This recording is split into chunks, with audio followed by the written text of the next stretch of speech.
தென்பழனி மலை மேலே தண்டபாணி கோலத்திலே கண்குளிர கண்டு விட்டால் போதுமே என்றும் கருத்தில் உந்தன் அருள் வடிவம் தோன்றுமே.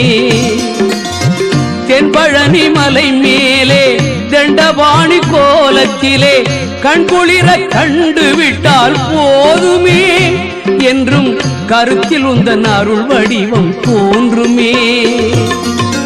உள்ளத்திலே நீ இருக்க உன்னை நம்பி நான் இருக்க வெள்ளிமலையான் மகனே வேலையா என் வாழ்வு வளம் காண கடைக்கண் பாரையா கடைக்கண் பாரையா.